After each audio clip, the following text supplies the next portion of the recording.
Oke, untuk materi selanjutnya akan saya lanjutkan dengan implementasi clustering di dalam Kaggle. Nah, untuk clustering ini saya ambil contoh dengan pemahaman algoritma K-means. Nah, di sini saya punya dua contoh. Ada yang pertama itu dengan dataset yang telah saya buat. Di sini ya, ada data pengunjung. Di sini ada 5 kolom, ID pelanggan, kelamin, usia, pendapatan, dan rating pengunjung. Nah, dataset ini berjumlah ada 50 data ya. Dengan datanya berbeda-beda setiap ID. Kemudian untuk yang satu di sini dengan dataset dari library sklearn-nya dengan menggunakan load data iris-nya. Nah, untuk yang pertama kita akan coba dulu untuk dataset yang telah saya buat. Di sini langkah pertama kita mengimport library-nya terlebih dahulu, yaitu ada import numpy snp, kemudian import matplotlib.pyplot.splt, dan import pandas spd.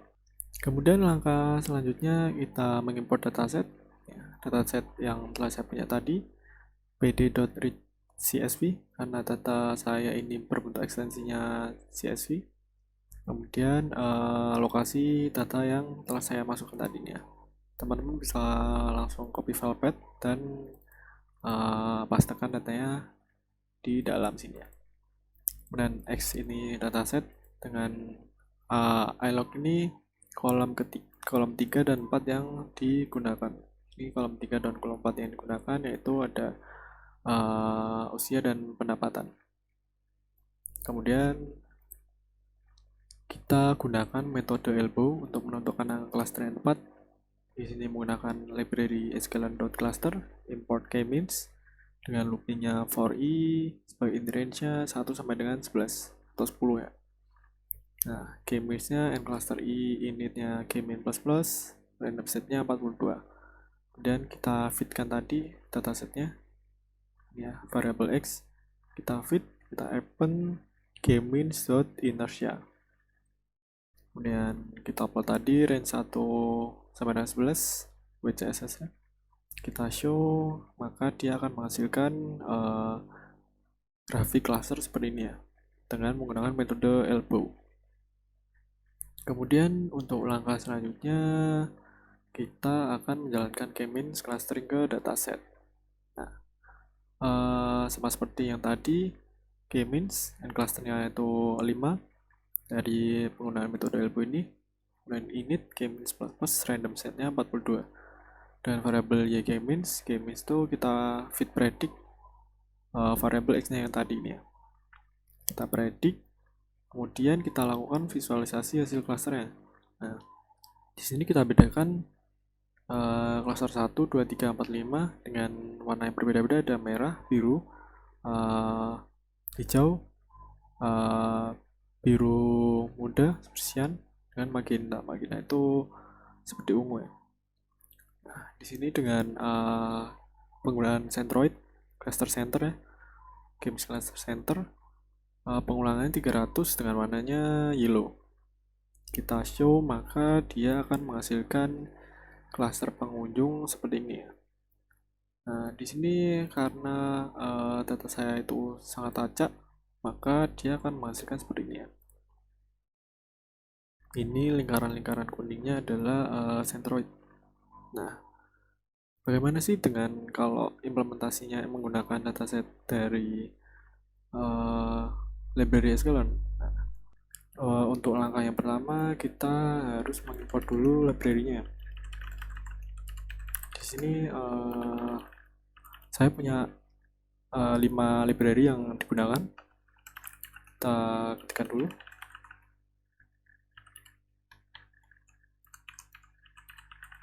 Cluster import k-means from sklearn.preprocessing import standard scalar. Kemudian ada from scipy spatial distance import cdis, dan terakhir ada import matplotlib.pyplot as plt. Nah, di sini ada library SQL import dataset. Dataset ini gunanya untuk mengimport dataset yang nanti akan kita gunakan. Di sini datasetnya sudah disediakan dari library scalar-nya. Nah, untuk standar scalar sendiri ini kita gunakan untuk supaya rantang dataset yang kita punya itu tidak terlalu jauh. Kemudian untuk langkah selanjutnya kita panggil dulu datasetnya, iris dataset .plot underscore iris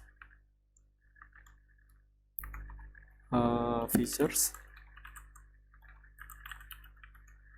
iris.data, kemudian kita scatter plt.scatter featuresnya. Ini penggunaan untuk kolom 1 dan features kolom 0 dan kolom 1.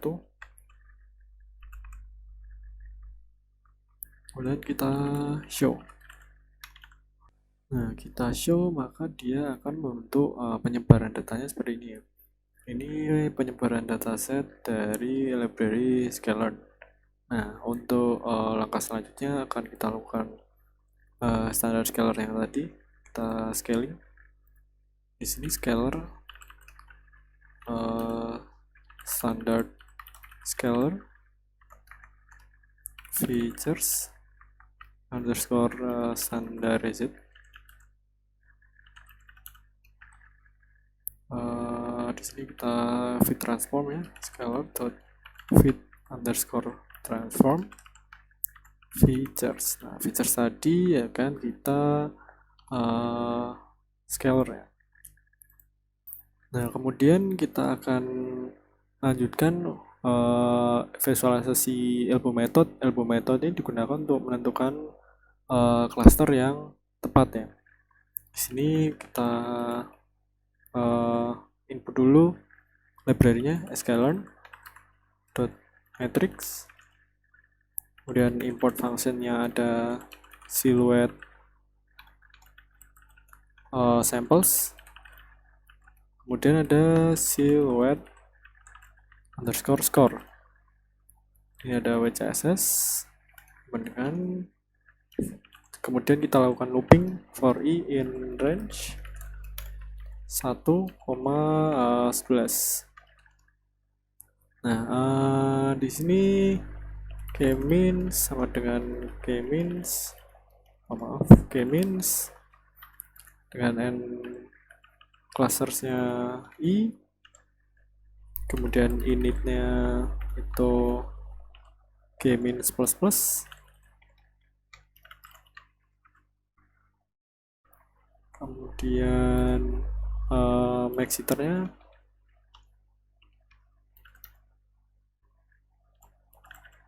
itu 300, and initnya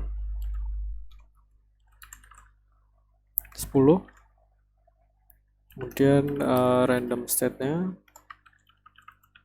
itu 0. Nah, kemudian kita fitkan features yang tadi, kmins fit features, kemudian kita append wcss.append kmins.inertia. Nah, di sini kita tinggal lakukan plot plt.plot dengan range-nya yang tadi ini, in range-nya 1,11 ya. In range 111, WCSS. Tinggal kita beri title dan labelnya saja. Titlenya elbow method, X labelnya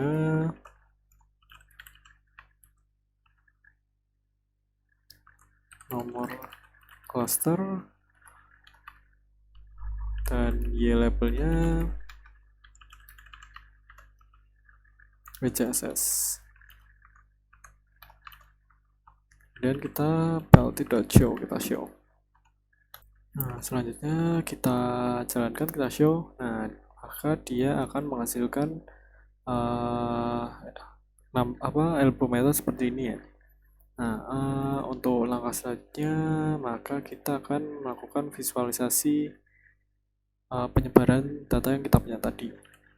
Ini kmin sama dengan kmin, kemudian n clusternya, cluster dari elbow method tadi 4, initnya itu kmin plus, ada max iternya itu 300, kemudian ada n initnya itu 10 dan random state-nya 0. Kita lakukan predict dengan variable pred y dengan kmins.fit predict features, dan kita lakukan scatter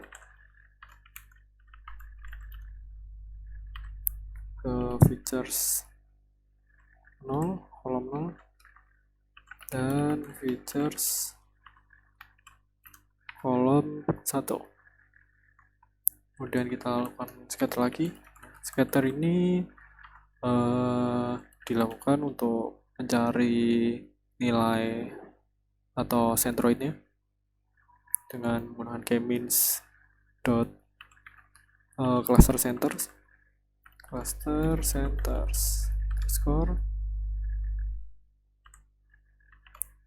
kolom pertama dan cluster centers kolom yang di kolom ke 0 dan kolom pertama ya, dengan S nya itu 300 dan warnanya adalah merah.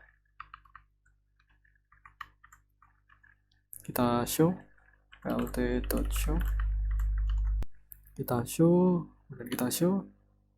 Nah, maka dia penyebaran datanya akan seperti ini. Nah, untuk merah ini adalah centroid dan untuk biru ini adalah penyebaran data yang kita punya tadi. Oke, jadi sekian untuk penjelasan clustering dengan menggunakan Kaggle dengan pemahaman algoritma k-means. Jadi sekian dari saya, terima kasih. Nah, jadi sekian tentang penjelasan implementasi clustering di dalam Kaggle dengan pemahaman algoritma k-means, dan video-video sebelumnya ada klasifikasi dengan pemahaman algoritma KNN atau K-nearest-neighbor dan regresi menggunakan algoritma regresi linear, SVR, dan random forest. Nah, teman-teman juga bisa belajar tentang klasifikasi, regresi, dan clustering di dalam scikit-learn ini. Ada banyak ya, ada banyak algoritma yang bisa digunakan. Tidak hanya yang saya jelaskan pada video-video sebelumnya juga. Di sini juga ada SVM, nearest neighbor, random forest, kemudian ada SVR, k-means, spectral clustering, mean shift, ada banyak. Tidak hanya klasifikasi, regresi, dan clustering juga, tetapi ada asosiasi dan yang lainnya yang dapat kita pelajari dari scikit-learn ini. Nah, jadi sekian dari saya, mungkin itu untuk penjelasan klasifikasi, regresi, clustering, dan logika matematika dasar di dalam Kaggle. Jadi untuk kurangnya mungkin ada salah-salah kata juga, saya minta maaf. Terima kasih, selamat siang.